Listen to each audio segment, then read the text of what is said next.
Hi ಎಲ್ಲರಿಗೂ ನಮಸ್ಕಾರ. ಇವತ್ತಿನ ವಿಡಿಯೋದಲ್ಲಿ ನಾನು ನಿಮಗೆ ಪಿಕಾಕ್ ಡಿಸೈನ್ ಯಾವ ಥರ ಮಾಡೋದು ಅಂತ ತೋರಿಸ್ತಾ ಇದ್ದೀನಿ. ಸ್ಮಾಲ್ ಪಿಕಾಕ್ ಡಿಸೈನ್ನ ಯಾವ ಥರ ಮಾಡೋದು ಅಂತ ತೋರಿಸ್ತಾ ಇದ್ದೀನಿ. ಇದು ಕಂಪ್ಯೂಟರ್ ಎಂಬ್ರಾಯ್ಡ್ರಿ ಡಿಸೈನ್ನ ನನಗೆ ಅವರು ವಾಟ್ಸಪ್ಪಲ್ಲಿ ಸೆಂಡ್ ಮಾಡಿದ್ದು ಈ ಇಮೇಜ್ನ. ಇದನ್ನ ಯಾವ ಥರಪ್ಪ ಮಾಡೋದು, ಕಂಪ್ಯೂಟರ್ ಎಂಬ್ರಾಯ್ಡ್ರಿಲೇ ಮಾಡೋಕ್ಕಾಗುತ್ತೆ, ಮ್ಯಾನ್ಯುಯಲ್ ಎಂಬ್ರಾಯ್ಡ್ರಿಲಿ ಮಾಡೋಕ್ಕಾಗಲ್ಲ. ಇದನ್ನ ಕಂಪ್ಯೂಟರ್ ಎಂಬ್ರಾಯ್ಡ್ರಿಲೇ ಮಾಡಬೇಕು, ಮ್ಯಾನ್ಯುಯಲ್ ಎಂಬ್ರಾಯ್ಡ್ರಿ ಮಾಡೋಕ್ಕಾಗುತ್ತಾ ನಿಜವಾಗ್ಲೂ, ಏನು ಮಾಡೋದು, ಕಸ್ಟಮರ್ನ ಕಳ್ಕೊಬೇಕಾಗುತ್ತಲ್ಲ, ಇವಾಗ ಮಾಡೋಕ್ಕಾಗಲ್ಲ ಬೇರೆ ಕಡೆ ಮಾಡಿಸ್ಕೊಳ್ಳಿ ಅಂತ ಅಂದರೆ ಕಸ್ಟಮರ್ನ ಕಳ್ಕೊಬೇಕಾಗುತ್ತೆ, ರೆಗ್ಯುಲರ್ ಕಸ್ಟಮರ್ ಬೇರೆ, ಏನು ಮಾಡೋದು ಅಂತ ಥಿಂಕ್ ಮಾಡ್ತಿದ್ದೆ. ಸರಿ ಆಯಿತು ಮಾಡ್ಕೊಡ್ತೀನಿ ಅಂತ ಒಂದು ಗಟ್ಟಿ ನಿರ್ಧಾರ ಮಾಡಿ ತೊಗೊಂಡೆ. ಯಾಕಂದರೆ ನಾನು ಈ ಥರ ಸ್ಮಾಲ್ ಪಿಕಾಕ್ ಡಿಸೈನ್ಸ್ನ ಯಾವತ್ತೂ ಮಾಡಿರಲಿಲ್ಲ. ಯಾಕಂದರೆ ಇದು ಕರ್ವ್ ಶೇಪಲ್ಲಿ ನಾವು ಮಾಡಬೇಕಂತಂದರೆ ಅದು ಎಲ್ಲ ಪಿಕಾಕ್ಸು ಒಂದೇ ಶೇಪಲ್ಲಿ ಬರಬೇಕು ಅಂದರೆ ತುಂಬಾ ಕಷ್ಟ ಇದೆ. ಯಾಕಂದರೆ ಅದು ಕರ್ವಲ್ಲಿ ನಾವು ರಿಂಗ್ನ ತಿರುಗಿಸ್ಬೇಕಾದ್ರೆ ತುಂಬ ಕಷ್ಟ ಆಗುತ್ತೆ. ಯಾಕಂದರೆ ಅದು ಶೇಪು ನೀಟಾಗಿ ಬರೋಲ್ಲ. ಒಂದೊಂದು ಸರಿ ಈ ಡಿಸೈನೇ ಮಾಡೋದು ಬೇಡ ಅಂತ ತೆಗ್ದು ಬಿಸಾಕ್ಬಿಡೋಣ ಅನ್ನೋಷ್ಟು ಕೋಪ ಸಿಟ್ಟು ಬರ್ತಾ ಇರುತ್ತೆ. ಯಾಕಂದರೆ ಅದು ಅಷ್ಟು ನೀಟಾಗಿ ಫಿನಿಶಿಂಗ್ ಬೇಕಾಗುತ್ತೆ. ಆ ಫಿನಿಶಿಂಗ್ ಬರಲಿಲ್ಲ ಅಂತಂದರೆ ಆಗ ತುಂಬ ಆ ಥರ ಬೇಜಾರಾಗ್ತಾ ಇರುತ್ತೆ. ನೋಡಿ ನಾನು ತೋರಿಸಿದ್ದು ಫೋನಲ್ಲಿ ನಾನು ಟ್ರೇಸ್ ಮಾಡ್ಕೊಂಡಿದ್ದೀನಿ. ಫಸ್ಟು ನೀವು ನೋಡಿರ್ಬೋದು ನಾನು ಟ್ರೇಸ್ ಮಾಡ್ಕೊಂಡಿರೋದನ್ನ ಫೋನಲ್ಲಿ.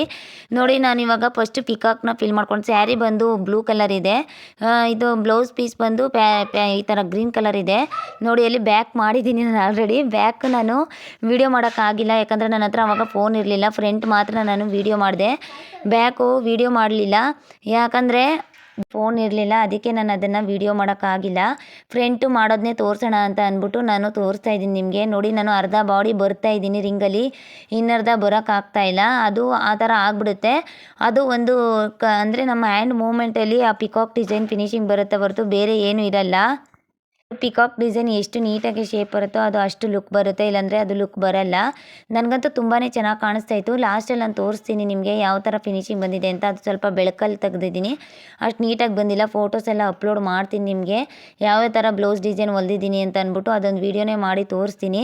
ನೋಡಿ ಅದು ಎಲ್ಲ ಪಿಕಾಕ್ಸು ಒಂದೇ ಶೇಪಲ್ಲಿ ಬರ್ತಾಯಿದೆ. ಅದು ಶೇಪು ಅಲ್ಲಿ ನಾನು ತೊಗೋತೀನಿ. ಅದು ಒಂದು ಪಿಕಾಕ್ ಒಳಗಡೆ ಹೋಗಿದೆ, ಅದು ಶೇಪಲ್ಲಿ ತೊಗೋತೀನಿ ನಾನು. ಆ ಥರ ಹೋದಾಗ ನಾವು ಶೇಪಲ್ಲಿ ಒಳಗಡೆ ಚೇಂಜಸ್ ಮಾಡ್ಕೋಬೋದು, ಇಲ್ಲಾಂದರೆ ಕೆಳಗಡೆ ಜುಮ್ಕ ಡಿಸೈನ್ಸ್ ಥರ ನಾವು ಮಾಡ್ಬೋದು. ಜುಮ್ಕ ಡಿಸೈನ್ಸ್ ಥರ ಕೆಳಗಡೆ ಹಾಕ್ತೀನಿ, ಅದು ತುಂಬ ಚೆನ್ನಾಗಿ ಬರುತ್ತೆ. ಮತ್ತು ಗೋಲ್ಡ್ ಕಲರ್ ಜರಿ ಥ್ರೆಡ್ಡಲ್ಲಿ ನಾನು ಅದನ್ನ ಬಾಡಿ ಮೇಲೆ ಕವರ್ ಮಾಡ್ತಾಯಿದ್ದೀನಿ. ತುಂಬ ಚೆನ್ನಾಗಿ ಬಂದಿದೆ, ನಂಗೆ ತುಂಬಾ ಖುಷಿ ಆಯಿತು ಮಾತ್ರ.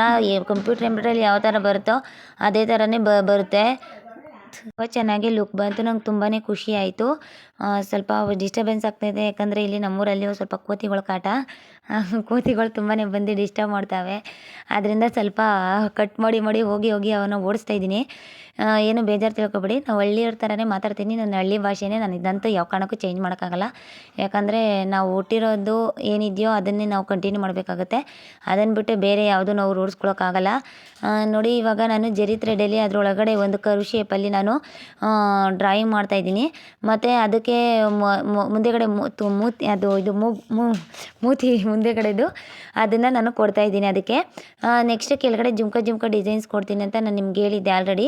ಅದಕ್ಕೆ ಜುಮ್ಕ ಡಿಸೈನ್ಸ್ನ ಕೊಡ್ತಾಯಿದ್ದೀನಿ. ಯಾವ ಕಂಪ್ಯೂಟರ್ ಎಂಬ್ರಾಯ್ಡ್ರಿ ತೊಗೊಂಡ್ರೆ ಏನು ಪ್ರಯೋಜನ ಇಲ್ಲ ರೀ. ನೋಡಿ ಕಂಪ್ಯೂಟರ್ ಎಂಬ್ರಾಯ್ಡ್ರಿ ತೊಗೊಂಡು 5 ಲಕ್ಷ 10 ಲಕ್ಷ ಬಂಡವಾಳ ಹಾಕೋದಕ್ಕೆ 16,500 ಮಿಷಿನ್ಗೆ ಬಂಡವಾಳ ಹಾಕ್ಬಿಟ್ಟು ತೊಗೊಂಡ್ರೆ, ನಾವು ಮ್ಯಾನ್ಯುಯಲ್ ಎಂಬ್ರಾಯ್ಡ್ರಿ ಏನಾದರೂ ಕಲ್ತ್ವಿ ಅಂದರೆ ನಾವು ಓಕೆ ಎಂಬ್ರಾಯ್ಡ್ರಿಗಾಗುತ್ತೆ. ಎಂಬ್ರಾಯ್ಡ್ರಿ ಕಲಿಯೋಕ್ಕಾಗಿಲ್ಲ ಅಂತಂದರೆ ಜಿಗ್ಜಾಗ್ ಹಾಕ್ಬೋದು, ಇದರಿಂದ ಫಾಲ್ ಹಾಕ್ಬೋದು, ನಾರ್ಮಲ್ ಸ್ಟಿಚ್ ಮಾಡ್ಬೋದು. ಇದು ವೇಸ್ಟ್ ಆಗೋದು ಅಂಥದ್ದು ಏನಿಲ್ವಲ್ಲ, ಈ ಮಿಷಿನಿಂದ ವೇಸ್ಟ್ ಆಗೋದೇನಿಲ್ವಲ್ಲ, ಹೌದು ತಾನೇ? ಅದಕ್ಕೋಸ್ಕರ ಆ ಮಿಷಿನ್ಗಾದ್ರೆ ನಾವು ಬಂಡವಾಳ ಹಾಕಿದ್ರೆ ಅದನ್ನು ಮಾಡೋಕ್ಕಾಗೋದು ಒಂದೇ, ಎಂಬ್ರಾಯ್ಡ್ರಿ ಬಂದುಬಿಟ್ರೆ ಬೇರೆ ಏನು ಮಾಡೋಕ್ಕಾಗಲ್ಲ ನಾವು. ಆಮೇಲೆ ಇದಕ್ಕೆ ರಿಪೇರಿ ಬಂದರೆ ತುಂಬ ಖರ್ಚೇನಾಗಲ್ಲ. ಇದು ಒಂದು 60 ರೂಪಾಯಿ 100 ರೂಪಾಯಿ ಒಳಗಡೆ ಮುಗ್ದೋಗ್ಬಿಡುತ್ತೆ. 60 ರೂಪಾಯಿ 100 ರೂಪಾಯಿಲಿ ಮುಗ್ದೋಗ್ಬಿಡುತ್ತೆ. ಆದರೆ ಮಷಿನ್ ಎಂಬ್ರಾಯ್ಡ್ರಿ ಆ ಥರ ಎಲ್ಲ ರಿಪೇರಿ ಬಂದರೆ 60,000 ಆಗುತ್ತೆ, 50,000 ಆಗುತ್ತೆ, ಇಲ್ಲಾಂದರೆ 6,000 ಆಗುತ್ತೆ. ಡಿಪೆಂಡ್ ಅಪಾನ್ ಸಾಫ್ಟ್ವೇರ್ ಮೇಲೆ ಹೋಗುತ್ತೆ.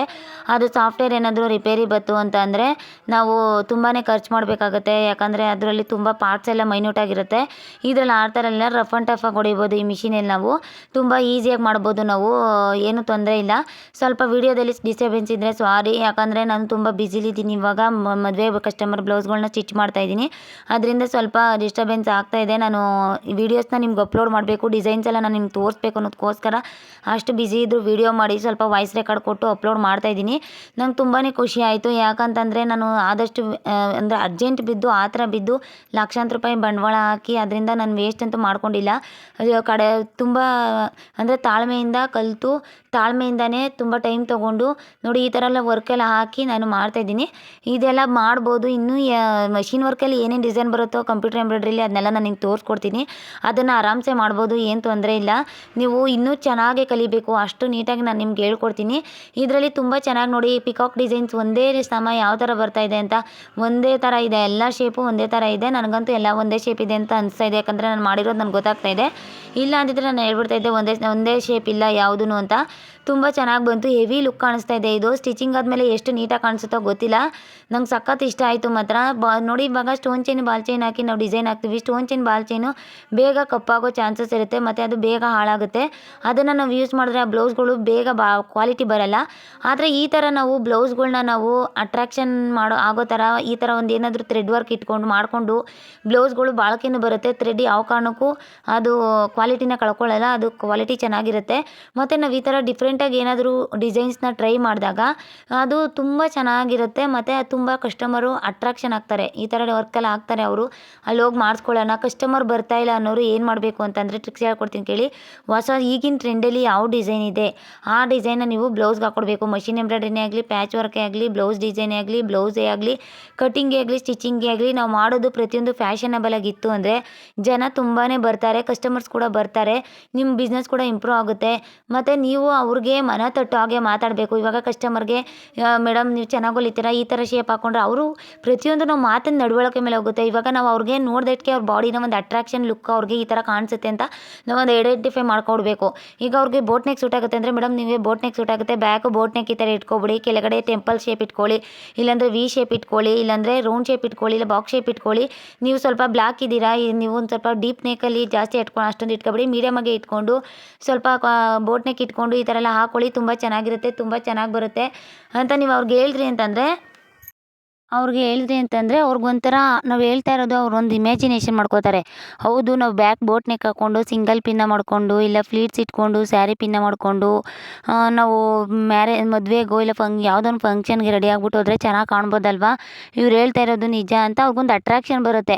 ಇವಾಗ ಅವರು ಒಂದು ಸ್ಯಾರಿ ತೊಗೊಂಡಿರುವಾಗ ಅವ್ರಿಗೆ ಕನ್ಫ್ಯೂಷನ್ ಆಗ್ತಿರುತ್ತೆ, ಏನಂತ ನಾನು ಯಾವ ಥರ ಬ್ಲೌಸ್ ಹೊಲ್ಸ್ಕೊಂಡ್ರೆ ಸರಿ, ಯಾವ ಥರ ಬ್ಲೌಸ್ ಹೊಲ್ಸ್ಕೋಬೇಕು ಮತ್ತು ಯಾವ ಥರ ಸ್ಲೀವ್ ಡಿಸೈನ್ ಇಡ್ಸ್ಕೋಬೇಕು, ಈ ಸ್ಯಾರಿಗೆ ಯಾವ ಥರ ಸೂಟ್ ಆಗುತ್ತೆ ಅಂತ ಅವ್ರಿಗೆ ಗೊತ್ತಾಗ್ತಾ ಇರಲ್ಲ. ಅವಾಗ ನಾವು ಒಂದು ಸಜೆಷನ್ ಅಂತ ಕೊಟ್ಟಾಗ ಅವ್ರಿಗೆ ಒಂದು ಫೀಲ್ ಬರುತ್ತೆ, ಏನಂತ ಪರವಾಗಿಲ್ಲ ಟೈಲರು ತುಂಬ ಚೆನ್ನಾಗಿ ಹೇಳಿದ್ರು, ಅವ್ರು ಹೇಳಿರೋ ಥರ ನಾವು ಬ್ಲೌಸ್ ಹಾಕೊಂಡಿರೋದಕ್ಕೆ ತುಂಬ ಚೆನ್ನಾಗಿ ಕಾಣಿಸ್ತಾ ಇದೆ ಅಂತ ಅವ್ರಿಗೆ ಅನಿಸುತ್ತೆ. ಕೆಲವ್ರಿಗೆ ಟೇಸ್ಟ್ ಇರುತ್ತೆ, ಟೇಸ್ಟ್ ಇರೋರಿಗೆ ಸಜೆಸ್ಟ್ ಮಾಡೋಕೆ ಹೋಗಬೇಡಿ. ಯಾಕಂದರೆ ಟೇಸ್ಟ್ ಇರೋರಿಗೆ ನಾವು ಸಜೆಸ್ಟ್ ಮಾಡೋಕೆ ಹೋಗಿ ಅವರು ನಾವು ಹೊಲ್ದಿರೋ ಬ್ಲೌಸು ಅವ್ರಿಗೆ ಇಷ್ಟ ಆಗಿಲ್ಲ ಅಂತಂದರೆ ಅದೊಂದು ದೊಡ್ಡ ಪ್ರಾಬ್ಲಮ್ ಆಗಿಬಿಟ್ಟಿರುತ್ತೆ. ಟೇಸ್ಟ್ ಇಲ್ಲದೇ ಇರೋರು ಅಂದರೆ ಹೊಲ್ಸ್ಕೊಂಡ್ರೆ ಈ ಥರ ಹೊಲ್ಸ್ಕೊಂಡ್ರೆ ಈ ಥರ ಕಾಣ್ಬೋದು, ಈ ಥರ ಹೊಲ್ಸ್ಕೊಂಡ್ರೆ ಈ ಥರ ಕಾಣ್ಬೋದು ಅಂತ ಸ್ವಲ್ಪ ಟೇಸ್ಟ್ ಇರಲ್ಲ ನೋಡಿ, ಅಂಥವ್ರಿಗೆ ನೀವು ಸಜೆಷನ್ ಕೊಡಿ. ಆ ಥರ ಸಜೆಷನ್ ಕೊಟ್ಟಾಗ ಏನಾಗುತ್ತೆ ಅಂದರೆ ಅದೊಂದು ಮೋಡ್ ಆಫ್ ಅಟ್ರಾಕ್ಷನ್ ಅಂದ್ಬಿಟ್ಟು ನಿಮ್ಮ ಮೇಲೆ ಬರುತ್ತೆ. ಮತ್ತು ಆ ಬ್ಲೌಸ್ನ ನೀವು ಅವ್ರು ಬೇರೆ ಕಡೆ ಹಾಕೋದಾಗ ಅವ್ರು ಕೇಳ್ತಾರೆ, ಎಲ್ಲಿ ಹೊಲ್ಸ್ಕೊಂಡ್ರಿ ಈ ಬ್ಲೌಸ್ನ ಎಷ್ಟು ಚೆನ್ನಾಗಿದೆ ಅಂತ ಅವ್ರು ಕೇಳ್ತಾರೆ. ಅವ್ರು ಕೇಳಿದಾಗ ಅವರು ನಿಮ್ಮ ಹೆಸ್ರು ಹೇಳಿದಾಗ ಮತ್ತೆ ಅವರು ನಿಮ್ಮ ಹತ್ರ ತೊಗೊಬರ್ತಾರೆ ಬ್ಲೌಸ್ನ. ನೋಡಿ ಎಲ್ಲರೂ ಕೇಳ್ತಾಯಿದ್ರು, ತುಂಬ ಚೆನ್ನಾಗಿದೆ ಅಂದ್ರು, ನಾನು ಫೋಟೋ ಹೊಡ್ಕೊಂಡೆ, ನಾನು ವೀಡಿಯೋ ಮಾಡಿಕೊಂಡೆ, ಇನ್ಸ್ಟಾಗ್ರಾಮಲ್ಲಿ ಶೇರ್ ಮಾಡಿದ್ದೆ, ತುಂಬ ಜನ ಲೈಕ್ ಕೊಟ್ಟರು ಅಂತ ಹೇಳ್ತಾ ಇರ್ತಾರೆ. ಅದಕ್ಕೆ ನೀವು ಒಂದು ಕಲೆ ಅಂತ ಕಲಿಬೇಕಾಗುತ್ತೆ. ನಾವು ಒಂದು ಬಿಸ್ನೆಸ್ ಅಂತ ಮಾಡೋದಂತ ಅಲ್ಲ, ಬಿಸ್ನೆಸ್ ಅಂತ ಮಾಡಿದ್ಮೇಲೂ ಕೂಡ ನಾವು ಒಂದು ಕಲೆ ಅನ್ನೋದನ್ನ ನಾವು ಕಲಿಬೇಕಾಗುತ್ತೆ. ಏನಂತಂದರೆ ಒಬ್ಬ ಮನುಷ್ಯನ ಒಬ್ಬರು ಟೈಲರ್ ಒಬ್ಬರು ಬರ್ತಾ ಇರ್ತಾರೆ, ಕಸ್ಟಮರ್ಗೆ ಈ ಥರ ಬ್ಲೌಸ್ ಹೊಲಿದ್ರೆ ಚೆನ್ನಾಗಿ ಕಾಣಿಸುತ್ತೆ, ಹೌದು ಇವ್ರಿಗೆ ಈ ಥರ ಬಾಡಿ ಇದೆ, ಈ ಥರ ಅವ್ರಿಗೆ ಬೆನ್ನಿಗೆ ಈ ಥರ ಶೇಪ್ ಕೊಟ್ಟರೆ ಚೆನ್ನಾಗಿ ಕಾಣಿಸುತ್ತೆ, ಈ ಥರ ಇಟ್ಟರೆ ಕಾಲರ್ಸ್ ಇಟ್ಟರೆ ಚೆನ್ನಾಗಿ ಕಾಣಿಸುತ್ತೆ ಅಂತ ನಾವೊಂದು ಥಿಂಕ್ ಅಂತ ಮಾಡ್ತಾ ಇರಬೇಕು. ಮೈಂಡಲ್ಲೇ ಥಿಂಕ್ ಮಾಡ್ತಾ ಇದ್ದಾಗ ನಮಗೆ ಕೆಲವು ಐಡಿಯಾಸ್ ಎಲ್ಲ ಬರ್ತಾ ಇರುತ್ತೆ. ಹೊಸದಾಗಿ ನಾವು ಬ್ಲೌಸ್ ಡಿಸೈನ್ಸ್ ಎಲ್ಲ ಮಾಡ್ತಾ ಇರ್ಬೋದು. ಮತ್ತು ನಾನು ಹೇಳಿದ್ದೀನಿ ಆಲ್ರೆಡಿ ಪಿಂಟ್ರೆಸ್ಟ್ ಅಂತ ಆ್ಯಪ್ನ ಡೌನ್ಲೋಡ್ ಮಾಡ್ಕೊಳ್ಳಿ ಅಂತ. ಆ ಪಿಂಟ್ರೆಸ್ಟ್ ಅನ್ನೋ ಆ್ಯಪ್ನ ನೀವು ಡೌನ್ಲೋಡ್ ಮಾಡ್ಕೊಂಡ್ರಿ ಅಂದರೆ ಅದರಲ್ಲಿ ಹೊಸ ಬ್ಲೌಸ್ ಡಿಸೈನ್ಸ್ ಎಲ್ಲ ತೋರಿಸ್ತಾ ಇರ್ತಾರೆ, ಕುಚ್ಚು ಡಿಸೈನ್ಸ್ ತೋರಿಸ್ತಾ ಇರ್ತಾರೆ, ಹ್ಯಾಂಡ್ ಎಂಬ್ರಾಯ್ಡ್ರಿ, ಮಷಿನ್ ವರ್ಕು, ಪ್ರತಿಯೊಂದು ಪ್ಯಾಟ್ರನ್ಸ್ ಕೂಡ ಅದರಲ್ಲಿ ಬರ್ತಾ ಇರುತ್ತೆ. ನೀವು ಗಮನಿಸ್ತಾ ಇರಬೇಕಾದ್ರೆ ನೀವು ಇನ್ನೂ ಬಿಸ್ನೆಸ್ ಶುರು ಮಾಡಿರ್ತೀರ, ಬಟ್ ಕಸ್ಟಮರ್ ಯಾರು ನಿಮಗೆ ಹೊಲ್ದಿರಲ್ಲ. ಅವಾಗ ಏನು ಮಾಡ್ಬೇಕಂತಂದರೆ ಅದರಲ್ಲಿ ಸ್ಕ್ರೀನ್ಶಾಟ್ ತೊಗೋಬೇಕು. ಪಿಂಟ್ರೆಸ್ಟ್ ಅನ್ನೋ ಆ್ಯಪಲ್ಲಿ ಒಂದು ಇಮೇಜ್ನ ಸ್ಕ್ರೀನ್ಶಾಟ್ ತೊಗೊಳ್ಳಿ. ಅದ್ರ ಬಗ್ಗೆ ಹೇಳ್ತೀನಿ ನೋಡಿ. ಸ್ಲೀವ್ಗೆ ನಾನು ಡ್ರಾ ಮಾಡ್ಕೊಂಡಿದ್ದೀನಿ, ಎಷ್ಟು ಅಂದರೆ 2 ಪಿಕಾಕ್ ಮಾತ್ರ ಡ್ರಾ ಮಾಡ್ಕೊಂಡಿದ್ದೀನಿ. ನಾನು ಪಿಕಾಕ್ ಡಿಸೈನೇ ಸ್ಲೀವ್ಗೆಲ್ಲ ಕೊಡ್ಬೋದಾಗಿತ್ತು, ಬಟ್ ಆ ಕಸ್ಟಮರು ನೋಡಿ, ಇದು ಕೂಡ ಒಂದು ಕಲೆ. ನಾವು ಕಸ್ಟಮರ್ನ ನೋಡಬೇಕು, ನಾವು ಹೇಳ್ದಷ್ಟು ಅಮೌಂಟ್ ಕೊಡೋ ಥರ ಇದ್ದರೆ ನಾವು ಫುಲ್ಲು ಗ್ರ್ಯಾಂಡಾಗಿ ರೆಡಿ ಮಾಡಬೇಕು. ನಾವು ಹೇಳ್ದಷ್ಟು ನಾವು ಕೇಳುವಷ್ಟು ಅಮೌಂಟ್ ಅವ್ರು ಕೊಟ್ಟಿಲ್ಲ ಅಂತಂದರೆ ನಾವು ಗ್ರ್ಯಾಂಡ್ ವರ್ಕ್ ರೆಡಿ ಮಾಡೋಕೆ ಹೋಗ್ಬಾರ್ದು. ನೋಡಿದ್ರೆ ಸಿಂಪಲಾಗಿರಬೇಕು, ಗ್ರ್ಯಾಂಡ್ ಲುಕ್ ಕಾಣಬೇಕು, ಆ ಥರ ರೆಡಿ ಮಾಡಿ ಕೊಟ್ಬಿಟ್ಟು ಅವ್ರ ಹತ್ರ ಅಮೌಂಟ್ನ ಇಸ್ಕೋಬೇಕು. ಇಲ್ಲಾಂದರೆ ಅವ್ರಿಗೆ ನಾವು ಗ್ರ್ಯಾಂಡಾಗಿ ರೆಡಿ ಮಾಡಿದ್ದೀವಿ ಅಮೌಂಟ್ ಕೊಡಿ ಅಂದರೆ ಅವ್ರು ಯಾವುದೇ ಕಾರಣಕ್ಕೂ ಕೊಡೋಲ್ಲ. ಅದು ಅದಕ್ಕೋಸ್ಕರ ನಾನು ನಿಮ್ಗೆ ಹೇಳ್ತಾ ಇದ್ದೀನಿ. ಅದಕ್ಕೆ ನಾನು ಏನು ಮಾಡಿದೆ, ಸ್ಲೀವ್ಗೆ 2 ಪಿಕಾಕ್ ಇಟ್ಬಿಟ್ಟು ಅದನ್ನೇ ಡಿಸೈನ್ ಮಾಡಿದೆ. ತುಂಬ ಚೆನ್ನಾಗಿ ಬಂದಿದೆ. ಲಾಸ್ಟ್ವರೆಗೂ ನೋಡಿ, ತುಂಬ ಚೆನ್ನಾಗಿ ಬರುತ್ತೆ. ಆದಷ್ಟು ವೀಡಿಯೋ ಮಾಡಿದ್ದೀನಿ ಸ್ಲೀವ್ ಡಿಸೈನ್, ಯಾಕಂದರೆ ಫೋನ್ ನನ್ನ ಹತ್ರ ಇರಲಿಲ್ಲ. ಇದು ನನ್ನ ಫೋನ್ ಅಲ್ಲ, ನಮ್ಮ ಹಸ್ಬೆಂಡ್ ಫೋನು. ಅವರೆಲ್ಲ ಎಮರ್ಜೆನ್ಸಿ ಕೆಲಸ ಬಂತು ಅಂತ ತೊಗೊಂಡೊಟ್ಟೋದ್ರು. ಅದಕ್ಕೆ ನಾನು ಏನು ಮಾಡಿಬಿಟ್ಟೆ ಅಂತಂದರೆ ಆಗುವಷ್ಟು ವೀಡಿಯೋ ಮಾಡಿದೆ. ಅದು ಮಿಕ್ಕಿದ ವೀಡಿಯೋ ಮಾಡೋಕ್ಕಾಗಿಲ್ಲ. ಲಾಸ್ಟಲ್ಲಿ ಫೈನಲ್ ಲುಕ್ ಯಾವ ಥರ ಬಂದಿದೆ ಅಂತ ಹೇಳ್ಬಿಟ್ಟು ಅದನ್ನು ವೀಡಿಯೋ ಮಾಡಿದ್ದೀನಿ. ಅದನ್ನು ನೋಡಿ ಒಂದ್ಸರಿ. ಮತ್ತು ಹೇಳ್ತಾ ಇದ್ದೆ ಆ ಥರ ನೀವು ಥಿಂಕ್ ಮಾಡಿ. ಮತ್ತು ಪಿಂಟ್ರೆಸ್ಟ್ ಅನ್ನೋ ಆ್ಯಪ್ನ ಡೌನ್ಲೋಡ್ ಮಾಡ್ಕೊಳ್ಳಿ ಅಂತ ಹೇಳಿದ್ನಲ್ವ. ಆ ಪಿಂಟ್ರೆಸ್ಟ್ ಅನ್ನೋ ಆ್ಯಪಲ್ಲಿ ಏನು ಮಾಡಿ ಅಂತಂದರೆ ಹೊಸ ನ್ಯೂ ಪ್ಯಾಟ್ರನ್ನು, ಟ್ರೆಂಡಿ ಡಿಸೈನ್ಸ್ ಅಂತ ಬರ್ತಾ ಇರುತ್ತೆ. ನ್ಯೂ ಟ್ರೆಂಡಿ ಬ್ಲೌಸ್ ಡಿಸೈನ್ಸ್ ಅಂತ ಅವ್ರು ಕೊಡ್ತಾ ಇರ್ತಾರೆ, ಹೊಸ ಡಿಸೈನ್ಸ್. ಆ ಡಿಸೈನ್ಸ್ನ ಸ್ಕ್ರೀನ್ಶಾಟ್ ಹೊಡಿಬೇಕು, ಸ್ಟೇಟಸ್ಗೆ ಅಪ್ಲೋಡ್ ಮಾಡ್ತಾ ಇರಬೇಕು. ಈ ಥರ ಬ್ಲೌಸ್ ಡಿಸೈನ್ನ ನಾವು ಮಾಡಿಕೊಡಲಾಗುತ್ತದೆ. ಈ ರೀತಿಯಾದ ಬೋಟ್ ನೆಕ್ ಡಿಸೈನ್ನ ನಾವು ಮಾಡಿಕೊಡಲಾಗುತ್ತದೆ. ಈ ರೀತಿಯಾದ ವಿ ಶೇಪ್ ನೆಕ್ನ ಬ್ಲೌಸ್ ಡಿಸೈನ್ನ ನಾವು ಮಾಡಿಕೊಡಲಾಗುತ್ತದೆ. ಮತ್ತು ಈ ಥರ ಎಂಬ್ರಾಯ್ಡ್ರಿ ಡಿಸೈನ್ಸ್ ಎಲ್ಲ ನಾವು ಮಾಡಿಕೊಡಲಾಗುತ್ತದೆ ಅಂತ ನೀವು ಅಪ್ಲೋಡ್ ಮಾಡ್ತಾಯಿರಿ. ಅವ್ರಿಗೆ ಒಂಥರ ಅಟ್ರಾಕ್ಷನ್ ಅಂತ ಬರುತ್ತೆ. ಮತ್ತು ಸ್ಕ್ರೀನ್ಶಾಟ್ ಹೊಡೆದು ಇಟ್ಕೊಂಡಿರ್ತಾರೆ ಆ ಡಿಸೈನ್ ಅವರು. ಯಾಕಂದರೆ ನೋಡ್ತಾ ಇರೋರು ಅವ್ರಿಗೆ ಆ ಡಿಸೈನ್ ಅಟ್ರಾಕ್ಷನ್ ಆಯ್ತು ಅಂದರೆ ಸ್ಕ್ರೀನ್ಶಾಟ್ ಹೊಡ್ಕೊಂಡಿರ್ತಾರೆ. ಬೇರೆ ಟೈಲರ್ಸ್ ಹತ್ರ ಎತ್ಕೊಬಿಟ್ಟು ಈ ಥರ ಹೊಲ್ಕೊಡಿ ಅಂತ ಕೇಳ್ತಾರೆ. ಅವರು ಹೆವಿ ರೇಟ್ ಹೇಳ್ತಾರೆ. ಯಾಕಂದರೆ ಅದು ಟ್ರೆಂಡಿ ಡಿಸೈನ್ ಆಗಿರೋದ್ರಿಂದ ಅವರು ನಾರ್ಮಲ್ ಕಟ್ಟಂಗೆ ಆಗಿರುತ್ತೆ. ಬಟ್ ಟ್ರೆಂಡಿ ಡಿಸೈನ್ಸ್ ಆಗಿರೋದ್ರಿಂದ ಅವರು ಹೆವಿ ರೇಟ್ ಹೇಳಿರ್ತಾರೆ. ಪಕ್ಕ ಕಸ್ಟಮರ್ ನಿಮ್ಮ ಹತ್ರ ಬಂದೇ ಬರ್ತಾರೆ. ಅದಕ್ಕೆ ಹೇಳೋದು ನಾನು, ಆ ಆ್ಯಪ್ನ ಡೌನ್ಲೋಡ್ ಮಾಡ್ಕೊಳ್ಳಿ. ಡೌನ್ಲೋಡ್ ಮಾಡಿಕೊಂಡು ಕಸ್ಟಮರ್ನ ಹೊಲ್ಸ್ಕೊಳ್ಳಿ. ಕಸ್ಟಮರ್ ಬರ್ತಾ ಇಲ್ಲ, ನಾನೇನು ಮಾಡೋದು, ನನ್ನ ಬಿಸ್ನೆಸ್ ನನ್ನ ಕೈ ಹಿಡಿತಾ ಇಲ್ಲ, ನಾನು ಏನು ಮಾಡೋದು ಅಂತ ನೀವು ಥಿಂಕ್ ಮಾಡ್ತಾ ಇರ್ತೀರ. ಅದಕ್ಕೆ ಥಿಂಕ್ ಮಾಡೋಕ್ಕೆ ಹೋಗ್ಬೇಡಿ. ನೋಡಿದ್ರಲ್ವ ನಂದು ಫೈನಲ್ ಲುಕ್ ಯಾವ ಥರ ಬಂತು, ಅದು ಬ್ಲೌಸ್ ಡಿಸೈನು ಅಂತ. ಫ್ರಂಟ್ ನೆಕ್ ಡೀಪು ಮಾಡಿದ್ದು ನಾನು. ನೋಡಿದ್ರೆ ಯಾವ ಮೆಷಿನ್, ಕಂಪ್ಯೂಟರ್ ಎಂಬ್ರಾಯ್ಡ್ರಿ ಕೂಡ ನಿಲ್ಲೇ ಇದ್ರ ಮುಂದೆ. ನಂದಂದರೆ 5 ವರ್ಷ ಎಕ್ಸ್ಪೀರಿಯೆನ್ಸ್ ಆಗಿದೆ. ನನಗೆ ಇನ್ನೂ ಎಕ್ಸ್ಪೀರಿಯೆನ್ಸ್ ಆಗ್ತಾ ಇನ್ನೂ ಫಿನಿಶಿಂಗ್ ಬರುತ್ತೆ. ಇದು ನಂದು 99%ಇದೆ ನಂದು ಎಂಬ್ರಾಯ್ಡ್ರಿ ಫಿನಿಶಿಂಗು. ಯಾಕಂತಂದರೆ ಇನ್ನೂ 1% ಬರಬೇಕು. ಒಲ್ಲೆಲ್ಲ ಒಂದೊಂದು ಪಾಯಿಂಟ್ ಮಿಸ್ ಹೊಡಿತೆ. ಆದರೆ ಅದು ನಂದು ಕವರಿಂಗ್ ಹಾಕಿ ನೀಟಾಗಿ ಕಾಣಿಸುತ್ತೆ. ಬಟ್ ಆದರೆ 99% ನಂದು ಓಕೆ ಆಗಿದೆ. ಇದು 99% ಓಕೆ ನಂದು. ಇದು ನೋಡಿ ಫೀಲಿಂಗ್ ಚೆನ್ನಾಗಿ ಬಂದಿದೆ. ನಂಗೆ ತುಂಬಾ ಇಷ್ಟ ಆಯ್ತು ಇದು ಡಿಸೈನು.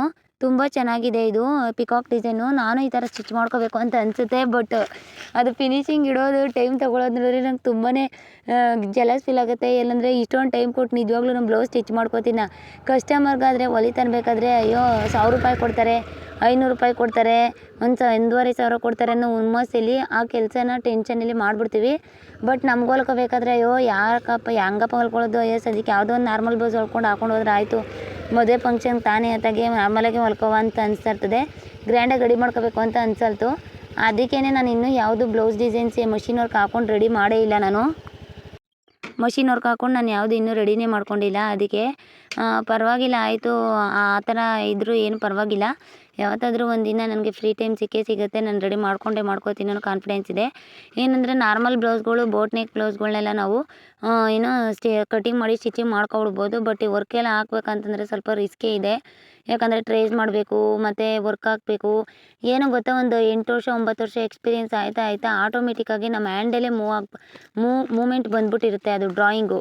ಆವಾಗ ನಾವು ಬೇಗ ತೊಗೊಂಡು ಎಳಿತಾ ಇರ್ತೀವಿ ಆ ಡಿಸೈನ್ನ. ಇವಾಗ ರಂಗೋಲಿ ಬಿಡಬೇಕಾದ್ರೆ ನಾವು ಏನು ಮಾಡ್ತೀವಿ, ನೋಡ್ಕೊಂಡು ಬಿಡ್ತೀವಿ ಸ್ಟಾರ್ಟಿಂಗು. ಹೋಗ್ತಾ ಏನಾಗುತ್ತೆ, ಮತ್ತು ಇದು ಜಾಲ್ರಿ ಎಲ್ಲ ಬರುತ್ತೆ. ಜಾಲ್ರಿ ಮೇಲೆ ರಂಗೋಲಿ ಹುಡಿ ಹಾಕಿ ಆ ಥರ ಡಿಸೈನ್ಸ್ ಎಲ್ಲ ಕ್ರಿಯೇಟ್ ಮಾಡ್ಕೋತೀವಿ. ಬಟ್ ಹೋಗ್ತಾ ಏನಾಗುತ್ತೆ, ನಮ್ಮ ಕೈಲೇ ನೀಟಾಗಿ ಬಂದುಬಿಡುತ್ತೆ. ಆ ಡಿಸೈನ್ ನೋಡಿದ್ರೆ ನಮಗೆ, ನಾವು ಹಾಕಿರೋ ರಂಗೋಲಿ ನೋಡಿದ್ರೆ ನಮಗೆ ಕಣ್ಣೆಸರಾಗ್ತಾ ಇರುತ್ತೆ. ಆ ಥರ ನಾವು ಮಾಡ್ತಾ ನಮ್ಮ ಹ್ಯಾಂಡ್ ಅನ್ನೋದು ಒಂದು ಮೂಮೆಂಟ್ ಬಂದ್ಬಿಡುತ್ತೆ. ಅದು ಬರೋವರೆಗೂ ಸ್ವಲ್ಪ ಕಷ್ಟ, ಆದರೆ ಕಷ್ಟಪಡಲೇಬೇಕು, ಏನು ಮಾಡೋಕ್ಕಾಗಲ್ಲ. ಕಷ್ಟಪಟ್ರೇ ಮುಂದೆ ಫ್ಯೂಚರ್ ಅನ್ನೋದು ಚೆನ್ನಾಗಿರುತ್ತೆ. ನೋಡಿ ಎಷ್ಟು ನೀಟಾಗಿ ನಾನು ಮಾಡ್ತಾಯಿದ್ದೀನಿ, ಅದು ಫಿನಿಶಿಂಗ್ ಎಷ್ಟು ನೀಟಾಗಿ ಕೊಡ್ತಾಯಿದ್ದೀನಿ ಅಂತ ನಂಗೆ ತುಂಬಾ ಖುಷಿ ಆಯಿತು. ಈ ಡಿಸೈನ್ ನೋಡಿ ತುಂಬ ಸಖತ್ತಾಗಿದೆ. ಕಂಪ್ಯೂಟರ್ ಎಂಬ್ರಾಯ್ಡ್ರಿನ ನಾವು 5 ಲಕ್ಷ ಕೊಟ್ಟು ತೊಗೋತೀವಿ. ಏನೂ ಬೇಕಾಗಿಲ್ಲ, 5 ಲಕ್ಷ ರೂಪಾಯಿನೂ ಬೇಕಾಗಿಲ್ಲ, 10 ಲಕ್ಷನೂ ಬೇಕಾಗಿಲ್ಲ. ಸಾಕು 16,500 ರೂಪಾಯಿಲಿ ಇಷ್ಟು ಎಂಬ್ರಾಯ್ಡ್ರಿ ಡಿಸೈನ್ಸ್ ಹಾಕ್ತಾಯಿದ್ದೀವಲ್ಲ, ನಮಗೆ ತುಂಬ ಖುಷಿ ಆಯಿತು. ಇಷ್ಟು ಮಾಡಿದ್ರೆ ಓಕೆ, ಚೆನ್ನಾಗೇ ಬಂತು. ಕಸ್ಟಮರು ಇಷ್ಟಪಡ್ತಾರೆ. ಇದನ್ನೆಲ್ಲ ತುಂಬ ಡಿಸೈನ್ಸ್ ಮಾಡಿದ್ದೀನಿ, ವೀಡಿಯೋಸ್ ಎಲ್ಲ ಅಪ್ಲೋಡ್ ಮಾಡ್ತೀನಿ ನಿಮಗೆ. ಆದರೆ ಇದನ್ನೆಲ್ಲ ಹೇಳ್ಕೊಡಿ ಮ್ಯಾಮ್ ಕ್ಲಾಸ್ ವೈಸ್ ಅಂತ ನೀವು ಕೇಳಿದ್ರೆ ಕಮೆಂಟ್ಸ್ ಬಾಕ್ಸಲ್ಲಿ ಮಾತ್ರ ನಾನು ಹೇಳ್ಕೊಡೋದು. ಇಲ್ಲಾಂದರೆ ನಾನು ಹೇಳ್ಕೊಡಲ್ಲ. ಏನು ಮೇನ್ ಆಗಿರುತ್ತೋ ಅದನ್ನು ಮಾತ್ರ ಹೇಳ್ತಾ ಹೋಗ್ತೀನಿ. ಮತ್ತು ನಾನು ಬ್ಲೌಸ್ ಡಿಸೈನ್ಸ್ ಏನು ಕಸ್ಟಮರ್ಗೆ ಮಾಡ್ತಾಯಿರ್ತೀನೋ ಅದನ್ನು ಮಾತ್ರ ಹೇಳ್ತೀನಿ, ಹೊರತು ಬೇರೆದು ನಾನು ಹೇಳಲ್ಲ. ಅದಕ್ಕೆ ನೀವೇನು ಮಾಡಬೇಕು ಅಂತಂದರೆ ಕಮೆಂಟ್ಸ್ ಬಾಕ್ಸಲ್ಲಿ ಕಮೆಂಟ್ಸ್ ಹಾಕಿ, ಏನಾದರೂ ಬೇಕಾದರೆ ವೆರೈಟಿ ಆಫ್ ಡಿಸೈನ್ಸು ಮತ್ತು ನೆಟ್ಟೆಡ್ ಪೀಸ್ ಹಾಕಿ ಯಾವ ಥರ ನಾವು ಎಂಬ್ರಾಯ್ಡ್ರಿ ಮಾಡಬೇಕು ಅನ್ನೋದನ್ನ ನೆಕ್ಸ್ಟ್ ಕ್ಲಾಸಲ್ಲಿ ನಾನು ನಿಮ್ಗೆ ಹೇಳ್ಕೊಡ್ತೀನಿ. ನೆಟ್ಟೆಡ್ ಪೀಸೇ ಅಟ್ಯಾಚ್ ಮಾಡೋದು ಯಾವ ಥರ, ನೆಟ್ಟೆಡ್ ಪೀಸ್ನ ಯಾವ ಥರ ರಿಮೂವ್ ಮಾಡಬೇಕು, ಅದು ಮೇನ್ ಕ್ಲಾತ್ನ ರಿಮೂವ್ ಮಾಡಿ ನೆಟ್ಟೆಡ್ ಪೀಸ್ನ ಮಾತ್ರ ಬಿಡಬೇಕು, ಯಾವ ಥರ ಬಿಡೋದು, ಮತ್ತು ನೆಟ್ಟೆಡ್ ಪೀಸ್ ಮೇಲೆ ಎಂಬ್ರಾಯ್ಡ್ರಿ ಮಾಡೋದು ಯಾವ ರೀತಿ. ನಿಜವಾಗ್ಲೂ ಈ ಮಷಿನ್ ಎಂಬ್ರಾಯ್ಡ್ರಿಲಿ ನಾವು ನೆಟ್ಟೆಡ್ ಪೀಸ್ ಮೇಲೆ ಎಂಬ್ರಾಯ್ಡ್ರಿ ಮಾಡ್ಬೋದಾ ಅಂತ ನಿಮ್ಗೆ ಅನಿಸ್ಬೋದು. ನಿಜವಾಗ್ಲೂ ಮಾಡ್ಬೋದು. ನೆಟ್ಟೆಡ್ ಪೀಸ್ ಯಾವುದೇ ಕಾರಣಕ್ಕೂ ಡ್ಯಾಮೇಜ್ ಆಗೋಲ್ಲ, ಪರ್ಫೆಕ್ಟಾಗಿ ಬಂದೇ ಬರುತ್ತೆ. ಅದು ನಾನು ಆಲ್ರೆಡಿ ಮಾಡಿಕೊಟ್ಟಿದ್ದೀನಿ. ಬಟ್ ಅವಾಗೇನು ವೀಡಿಯೋಸ್ ಮಾಡ್ತಿರ್ಲಿಲ್ಲ. ಹಂಗಿಂದಾಗಿ ನಾನು ವಿಡಿಯೋ ಮಾಡೋಕ್ಕಾಗಿಲ್ಲ. ಪರವಾಗಿಲ್ಲ, ಇವಾಗ ನನ್ನ ಹತ್ರ ಒಂದು ಆರ್ಡರ್ಸ್ ಬಂದಿದೆ, ಅದನ್ನು ಮಾಡ್ತೀನಿ, ನಾನು ಬಿಡಲ್ಲ. ನಾನು ಮೇಡಮ್ ಕಸ್ಟಮರ್ ಬ್ಲೌಸ್ ಡಿಸೈನ್ಸು ಮಧ್ಯ ಮಾತ್ರ ಹಾಕ್ತೀರಾ, ದಿನ ಡೈಲಿ ಹಾಕಿ ಅಂತ ನೀವು ಕೇಳ್ಬೋದು. ಬಟ್ ಡೈಲಿ ನಾನು ಮಾಡೋಕ್ಕಾಗಲ್ಲ, ಯಾಕಂದರೆ ನಾನು ಚೂಡಿದಾರ್ ಸ್ಟಿಚ್ ಮಾಡ್ತೀನಿ, ಲಾಂಗ್ ಗೌನು, ಲೆಹೆಂಗಾ ಮತ್ತು ಬ್ಲೌಸಸ್, ನಾರ್ಮಲ್ ಬ್ಲೌಸಸ್ ಎಲ್ಲ ಬರ್ತಾ ಇರುತ್ತೆ, ಎಲ್ಲ ಒಬ್ಬಳೇ ಮಾಡೋದು. ವರ್ಕರ್ಸ್ನ ಯಾರನ್ನೂ ಇಟ್ಕೊಂಡಿಲ್ಲ, ನಾನು ಒಬ್ಬಳೇ ಮಾಡ್ತಾ ಇರೋದು. ಯಾಕಂದರೆ ವರ್ಕರ್ಸ್ನ ನಾನು ಇಟ್ಕೊಳ್ಳೋಕೆ ಇಷ್ಟಪಡಲ್ಲ. ನಮ್ಮ ಫಿನಿಶಿಂಗ್ ಅವ್ರಿಗೆ ಬಂದಿಲ್ಲ ಅಂದರೆ ಕಸ್ಟಮರ್ನ ಕಳ್ಕೊಬೇಕಾಗುತ್ತೆ. ಅದಕ್ಕೆ ನೋಡೋಣ, ನನ್ನ ಫಿನಿಶಿಂಗ್ ಬೇರೆಯವ್ರಿಗೂ ಬರೋ ಥರ ಯಾರಾದರೂ ಸಿಗ್ತಾರಾ ಅಂತ ನೋಡಬೇಕು. ಒಬ್ಬೊಬ್ರದ್ದು ಒಂದೊಂದು ಥರ ಫಿನಿಶಿಂಗ್ ಇರುತ್ತೆ. ಆಮೇಲೆ ಕಸ್ಟಮರ್ ನಮ್ಮನ್ನ ಇಟ್ಕೊಬಿಡ್ತಾರೆ ಅಷ್ಟೇ, ಈ ಥರ ಫಿನಿಶಿಂಗ್ ಕೊಟ್ಟಿದ್ದೀರಾ, ಆ ಥರ ಮಾಡಿದ್ದೀರಾ, ಈ ಥರ ಮಾಡಿದ್ದೀರಾ ಅಂತ. ಪರವಾಗಿಲ್ಲ ನೋಡಿ, ಇದನ್ನ ಟ್ರೇಸ್ ಮಾಡೋದು ಯಾವ ರೀತಿಯಾಗಿ ಅಂತ ಗೊತ್ತಾಗಿಲ್ಲ ಅಂತಂದರೆ ನಾನು ತೋರಿಸ್ಕೊಡ್ತೀನಿ ನಿಮಗೆ ನೆಕ್ಸ್ಟ್ ವೀಡಿಯೋಗಳಲ್ಲಿ ಟ್ರೇಸ್ ಮಾಡೋದು ಯಾವ ಥರ ಅಂತ. ಟ್ರೇಸ್ ಮಾಡೋದು ಯಾವ ರೀತಿ ಅಂತ ನೆಕ್ಸ್ಟ್ ವೀಡಿಯೋಸಲ್ಲಿ ತೋರಿಸ್ಕೊಡ್ತೀನಿ. ಯಾಕಂತಂದರೆ ನಾನು ಟ್ರೇಸ್ ಮಾಡೋದು ಯಾವ ಥರ ಅಂತ ಆ್ಯಪಲ್ಲಿ ತೋರಿಸ್ಕೊಟ್ಟಿದ್ರು ಕೂಡ ನಿಮಗೆ ಕನ್ಫ್ಯೂಷನ್ ಅನ್ನೋದು ಆಗೇ ಆಗುತ್ತೆ. ಯಾಕಂದರೆ ಒಂದು ಇಮೇಜ್ ಇರುತ್ತೆ, ಆ ಇಮೇಜ್ನ ನಾವು ಯಾವ ಥರ ಲಾರ್ಜ್ ಮಾಡಬೇಕು, ಯಾವ ಥರ ಸ್ಮಾಲ್ ಮಾಡಬೇಕು, ಮತ್ತು ಲಾರ್ಜಲ್ಲಿ ಇಟ್ಕೊಂಡ್ರೆ ಚೆನ್ನಾಗಿರುತ್ತೆ, ಸ್ಮಾಲಲ್ಲಿ ಇಟ್ಕೊಂಡ್ರೆ ಚೆನ್ನಾಗಿರುತ್ತೆ, ಮತ್ತು ಆ ಡಿಸೈನ್ನ ನಾವು ಯಾವ ರೀತಿಯಾಗಿ ಪಕ್ಕನೇ ಒಂದೇ ಸೈಜಲ್ಲಿ ಕೂರಿಸೋದು, ಮತ್ತು ಆ ಡಿಸೈನ್ಗೆ ನಾವು ಯಾವ ರೀತಿಯಾಗಿ ಅದನ್ನ ನಾವು ಮಿಷಿನ್ ಎಂಬ್ರಾಯ್ಡ್ರಿಲಿ ಕವರ್ ಮಾಡೋದು, ಅದನ್ನೆಲ್ಲ ನಾನು ನೆಕ್ಸ್ಟ್ ವೀಡಿಯೋಸಲ್ಲಿ ತೋರಿಸ್ಕೊಡ್ತೀನಿ. ದಯವಿಟ್ಟು ಯಾರ್ಯಾರು ನಮ್ಮ ವೀಡಿಯೋ ನೋಡ್ತಾ ಇದ್ದೀರೋ ಅವರು ಕೊನೆವರೆಗೂ ನೋಡಿ. ಯಾಕಂದರೆ ನೋಡಿದ್ರೇ ನಾವು ಹೇಳ್ತಾ ಇರೋ ಟಿಪ್ಸ್ ಎಲ್ಲ ನಿಮಗೆ ಗೊತ್ತಾಗೋದು, ಮತ್ತು ನಾವು ಯಾವ ರೀತಿಯಾಗಿ ಮಾಡ್ತಾಯಿದ್ದೀವಿ ಅಂತ ನಿಮ್ಗೆ ಗೊತ್ತಾಗೋದು. ಇಲ್ಲದೆ ಹೋದರೆ ಏನೂ ಗೊತ್ತಾಗಲ್ಲ ನಿಮಗೆ. ನಾವು ಯಾವ ರೀತಿ ಮಾಡ್ತಾಯಿದ್ದೀವಿ ಅಂತ ನಿಮಗೇನು ಗೊತ್ತಾಗಲ್ಲ. ಅದಕ್ಕೋಸ್ಕರ ನಾನು ನಿಮ್ಗೆ ಹೇಳ್ತಾ ಇದ್ದೀನಿ, ನಾವು ಏನು ಹೇಳ್ತಾ ಇದ್ದೀವೋ ಅದನ್ನ ದಯವಿಟ್ಟು ಕಿವಿ ಕೊಟ್ಟು ಕೇಳಿಸ್ಕೊಳ್ಳಿ. ಯಾಕಂತಂದರೆ ನಮಗಾಗೋ ಎಕ್ಸ್ಪೀರಿಯೆನ್ಸ್ ನಿಮ್ಮ ಮುಂದೆ ಹಾಗೇ ಆಗುತ್ತೆ. ನಮಗೇನು ಎಕ್ಸ್ಪೀರಿಯೆನ್ಸ್ ಆಗಿದ್ದೀನೋ ಅದನ್ನು ನಾನು ನಿಮ್ಮ ಜೊತೆ ಶೇರ್ ಮಾಡ್ತಾಯಿದ್ದೀನಿ. ನಾನು ತುಂಬ ಬ್ಲೌಸ್ ಡಿಸೈನ್ಸ್ ಎಲ್ಲ ನೆಕ್ಸ್ಟು ಜುಮ್ಕಾ ಡಿಸೈನ್ಸು, ಜುಮ್ಕಿ ಥರ ಡಿಸೈನ್ಸು ಬ್ಲೌಸ್ಗೆ ಕ್ರಿಯೇಟ್ ಮಾಡಿದ್ದೀನಿ. ಅದು ತುಂಬ ಚೆನ್ನಾಗಿದೆ, ನಂಗೆ ತುಂಬಾ ಖುಷಿ ಆಯ್ತು ಅದು ನೋಡಿ. ಅದು ಸಿಂಗಲ್ ಒಂದೇ ಜರಿ ಥ್ರೆಡ್ಡಲ್ಲಿ, ಅಂದರೆ ಗೋಲ್ಡ್ ಕಲರ್, ಮೆಟಲ್ ಕಲರ್ ಜರಿ ಥ್ರೆಡ್ಡಲ್ಲಿ ನಾನು ಆ ಡಿಸೈನ್ನ ಮಾಡಿರೋದು. ಆ ಡಿಸೈನ್ ತುಂಬಾ ಚೆನ್ನಾಗಿ ಬಂತು. ಇದಾದ್ರು ಡಿಫ್ರೆಂಟ್ ಕಲರ್ ಯೂಸ್ ಮಾಡಿದ್ದೀನಿ, ಅದನ್ನು ಒಂದೇ ಕಲರು. ಅಂದರೆ ಇವಾಗ ಜರಿ ಥ್ರೆಡ್ 80 ರೂಪಾಯಿ ಕೊಟ್ಟು ತಂದಿದ್ದೀನಿ. 80 ರೂಪಾಯಿ ನಾನು 800 ರೂಪಾಯಿ ಸಂಪಾದನೆ ಮಾಡಿದ್ದೀನಿ. 80 ರೂಪಾಯಿ ಜರಿ ಥ್ರೆಡಲ್ಲಿ 800 ರೂಪಾಯಿ ಸಂಪಾದನೆ ಮಾಡಿದೆ. ಯಾಕಂದರೆ ಅದು ಜುಮ್ಕಾ ಡಿಸೈನ್ಸ್ ಕೂರ್ಸೋದು ತುಂಬ ಕಷ್ಟ. ಯಾಕಂದರೆ ಅದು ರೌಂಡ್ ಶೇಪ್ ಇರುತ್ತೆ. ರೌಂಡ್ ಶೇಪಲ್ಲಿ ನೀವು ಡಿಫ್ರೆಂಟಾಗಿ ಕಲಿಬೇಕಾಗುತ್ತೆ. ಯಾಕಂದರೆ ರೌಂಡ್ ಶೇಪ್ನೇ ನೀವು ಬೇಕಾದರೆ ಟ್ರೈ ಮಾಡಿ ನೋಡಿ. ನೀವು ಪ್ರಾಕ್ಟೀಸ್ ಮಾಡ್ತಾ ಇರಬೇಕಾದ್ರೆ ರೌಂಡ್ ಶೇಪಾಗೇ ಬರಬೇಕು ಸ್ಟಿಚ್ಚು. ಇವಾಗ ಒಂದು ಹೋಲ್ನ ಡ್ರಾಯ್ ಮಾಡಿಬಿಡಿ, ರೌಂಡ್ ಶೇಪ್ನ ಡ್ರಾ ಮಾಡಿಬಿಟ್ಟು ಆ ರೌಂಡ್ ಶೇಪ್ ಥರನೇ ನೀವು ಸ್ಟಿಚ್ ಮಾಡಿ ನಾನು ಫೋಟೋ ಕಳಿಸಿ. ಯಾರ್ಯಾರು ನಮ್ಮ ಸ್ಟೂಡೆಂಟ್ಸ್ ಈ ವಿಡಿಯೋ ನೋಡ್ತಾ ಇದ್ದೀರಾ ಅವರು ಮಾಡೋಕ್ಕಾಗಲ್ಲ. ಅದಕ್ಕೂ ಒಂದು ಟ್ರಿಕ್ಸ್ ಇದೆ. ರೌಂಡ್ ಶೇಪ್ ಥರನೇ ಬರೋಲ್ಲ, ಯಾಕಂದರೆ ಮಿಡ್ ಬಂದೇಟ್ಗೆ ಅದು ನೀರಲ್ಲಿ ಚೇಂಜ್ ಓವರ್ ತಗೊಬಿಡುತ್ತೆ. ನಾವು ಅದನ್ನ ಟರ್ನಿಂಗ್ ಮಾಡೋದು ತುಂಬ ಕಷ್ಟ ಆಗುತ್ತೆ. ಅದಕ್ಕೆ ಅದನ್ನು ನಾವು ಚೇಂಜಸ್ ಮಾಡಬೇಕಾಗುತ್ತೆ. ಆ ಚೇಂಜಸ್ ಏನು ಮಾಡಬೇಕು ಮತ್ತು ನಾವು ಯಾವ ರೀತಿಯಾಗಿ ತೊಗೋಬೇಕು ಅದನ್ನ ನೆಕ್ಸ್ಟ್ ವಿಡಿಯೋಲಿ ನಿಮ್ಮಲ್ಲಿ ನೀವು ಮಾಡಿದಾಗ ಯಾವ ಥರ ಬರುತ್ತೆ, ಮತ್ತು ಎಕ್ಸ್ಪೀರಿಯೆನ್ಸ್ ಆಗಿರೋರು ಮಾಡಿದ್ರೆ ರೌಂಡ್ ಶೇಪ್ನ ಯಾವ ಥರ ಬರುತ್ತೆ ಅನ್ನೋದನ್ನ ನೆಕ್ಸ್ಟ್ ವೀಡಿಯೋದಲ್ಲಿ ನಾನು ತೋರಿಸ್ತೀನಿ. ಜುಮ್ಕಾ ಡಿಸೈನ್ಸ್ ಮಾಡೋದು ತುಂಬ ಕಷ್ಟ ಇದೆ. ಅದು ರೌಂಡ್ ಶೇಪ್ ತೆಗಿಯೋದು ಕಷ್ಟ ಇದೆ. ಕೆಳಗಡೆ ಅದು ಜುಮ್ಕಾಗೆ ಬರುತ್ತಲ್ಲ ಚಿಕ್ಕದು ರೌಂಡ್ ಶೇಪ್, ಅದು ಮಾಡೋದೇನು ಕಷ್ಟ ಇಲ್ಲ. ಅದು ಎಲ್ಲ ಒಂದೇ ಶೇಪಲ್ಲಿ ಬರಬೇಕು. ಅದಕ್ಕೆ ತುಂಬ ಕಷ್ಟ ಆಗುತ್ತೆ. ಮತ್ತು 3D ಲುಕ್ ಬರೋ ಥರ ಯಾವ ಥರ ನಾವು ಇಮೇಜ್ನ ಕ್ರಿಯೇಟ್ ಮಾಡೋದು ಅದನ್ನು ಒಂದು ಕ್ಲಾಸಲ್ಲಿ ಹೇಳ್ಕೊಡ್ತೀನಿ. ನಮ್ಮ ಕ್ಲಾಸಸ್ನ ಕಂಟಿನ್ಯೂಸ್ ಆಗಿ ನೋಡಿ, ನಮ್ಮ ವೀಡಿಯೋಸ್ನ ಕಂಟಿನ್ಯೂಸ್ ಆಗಿ ನೋಡಿ, ನಿಮಗೆ ಅರ್ಥ ಆಗುತ್ತೆ. ನಾವು ಏನು ಹೇಳ್ತಾ ಇದ್ದೀವಿ ಅಂತ ನಿಮ್ಗೆ ಗೊತ್ತಾಗುತ್ತೆ. ಇಲ್ಲದ್ರೆ ನಿಮಗೇನು ಅರ್ಥ ಆಗಲ್ಲ. ಯಾಕಂತಂದರೆ ನಾವು ಹೇಳ್ತಾ ಇರೋ ವೀಡಿಯೋಸ್ನ ನೀವು ನೋಡಿಲ್ಲ ನೀಟಾಗಿ ಅಂತಂದರೆ ನೀವು ಫಿನಿಶಿಂಗ್ ಬರಬೇಕಾದ್ರೆ ಏನು ಟ್ರಿಕ್ಸ್ನ ಫಾಲೋ ಮಾಡಬೇಕು ಅನ್ನೋದು ನಿಮ್ಗೆ ಗೊತ್ತಾಗಲ್ಲ. ನಾವು ಒಂದೊಂದು ಟ್ರಿಕ್ಸ್ನ ಮಧ್ಯೆ ಹೇಳಿರ್ತೀವಿ. ಆ ಟ್ರಿಕ್ಸ್ನ ನೀವು ಫಾಲೋ ಅಪ್ ಮಾಡಿದ್ರೆ ಆಟೋಮೆಟಿಕ್ಕಾಗಿ ಚೆನ್ನಾಗಿ ಬರುತ್ತೆ. ನೀವು ಸುಮ್ಮನೆ ವೀಡಿಯೋಸ್ನ ಏನು ಡಿಸೈನ್ ಮಾಡ್ತಾ ಇದ್ದಾರೆ ಅಂತ ಓಡಿಸ್ಕೊಂಡು ಹೋಗ್ತಾ ಇದ್ದರೆ ನೀವು ಡಿಸೈನ್ನ ಬರೀ ನೋಡ್ಕೋಬೋದು ಅಷ್ಟೇ, ಆದರೆ ಟ್ರಿಕ್ಸ್ ಎಲ್ಲ ನೋಡೋಕ್ಕಾಗಲ್ಲ. ತುಂಬ ಜನ ಮೇಡಮ್ ನಾನು 3 ವರ್ಷದಿಂದ ಕಲಿತಾ ಇದ್ದೀನಿ, ನಾನು 2 ವರ್ಷದಿಂದ ಕಲಿತಾ ಇದ್ದೀನಿ, ಬಟ್ ನಾನು ಫಿನಿಶಿಂಗ್ಗೆ ಬರ್ತಾಯಿಲ್ಲ, ಏನು ಮಾಡೋದು ಮೇಡಮ್, ಪ್ರಾಕ್ಟೀಸ್ ಮಾಡ್ತಾಯಿದ್ದೀನಿ, ಫಿನಿಶಿಂಗ್ ಬರ್ತಾಯಿಲ್ಲ, ಥ್ರೆಡ್ ಪ್ರಾಬ್ಲಮ್ ಆಗಿರ್ಬೋದಲ್ವ ಮೇಡಮ್ ಅಂತ ತುಂಬ ಜನ ಕಾಲ್ ಮಾಡ್ತಾಯಿದ್ದಾರೆ. ಬಟ್ ಥ್ರೆಡ್ ಪ್ರಾಬ್ಲಮ್ ಏನಿಲ್ಲ, ಥ್ರೆಡ್ಡು ಮಾಮೂಲಿ ನಾರ್ಮಲ್ ಥ್ರೆಡ್ಡೇ ಹಾಕೋದು. ಬಟ್ ಫಿನಿಶಿಂಗ್ ಬೇಕಂತಂದರೆ ನಾವು ನಾರ್ಮಲ್ ಥ್ರೆಡ್ ಹಾಕಿದ್ರೇ ಓಕೆ. ಬಟ್ ಫಿನಿಶಿಂಗ್ ಬರಬೇಕಂದ್ರೆ ನಾವು ಪ್ರಾಕ್ಟೀಸ್ನ ತೊಗೋಬೇಕಾಗುತ್ತೆ. ಪ್ರಾಕ್ಟೀಸ್ ತೊಗೊಂಡ್ರೇ ಅದು ಬರೋದು, ಇಲ್ಲಾಂದರೆ ಬರಲ್ಲ. ದಯವಿಟ್ಟು ಎಲ್ಲರೂ ಹೆಚ್ಚಿನ ಪ್ರಾಕ್ಟೀಸ್ ಮಾಡಿ ಅಂತ ಹೇಳೋಕ್ಕೆ ಇಷ್ಟಪಡ್ತೀನಿ. ಎಷ್ಟು ಡಿಸೈನ್ಸ್ ಹಾಕೊಂಡು ನೀವು ಪ್ರಾಕ್ಟೀಸ್ ಮಾಡ್ತೀರೋ ಅಷ್ಟು ಒಳ್ಳೆಯದು. ಅಷ್ಟು ನಿಮಗೆ ಅಂದರೆ ನೀವೇನು ಮಾಡಿ ಅಂತಂದರೆ ಒಂದೊಂದು ಫ್ರಂಟ್ ನೆಕ್ ಮಾತ್ರ ಡ್ರಾ ಮಾಡ್ಕೊಳ್ಳಿ. ಹೊಸ ಟ್ರೆಂಡಿ ಡಿಸೈನ್ಸ್ ಏನಿದೆಯೋ ಅದನ್ನ ಟ್ರೇಸ್ ಮಾಡಿ ಪ್ರಾಕ್ಟೀಸ್ ಮಾಡಿದಾಗ ನೀಟ್ ಫಿನಿಶಿಂಗ್ ಬಂತಂದರೆ ಕಸ್ಟಮರ್ ಬಂದಾಗ ನೀವು ಬ್ಲೌಸ್ ಹೊಲಿತಿದ್ರೆ ಅವ್ರಿಗೆ ತೋರಿಸಿ ಈ ಥರ ವರ್ಕೆಲ್ಲ ಹಾಕ್ತೀನಿ ನಾನು ಅಂತ, ಅವರು ಜಲಸ್ ಫೀಲ್ ಮಾಡ್ಬೋದು. ಏನು ಈ ಥರ ಎಲ್ಲ ತೋರಿಸ್ತಾರೆ, ಹಿಂಸೆ ಕೊಡ್ತಾರೆ ಇವ್ರ ಹತ್ರ ಬಟ್ಟೆ ಹೊಲಿಯೋಕೆ ಬಂದರೆ ಅಂತ.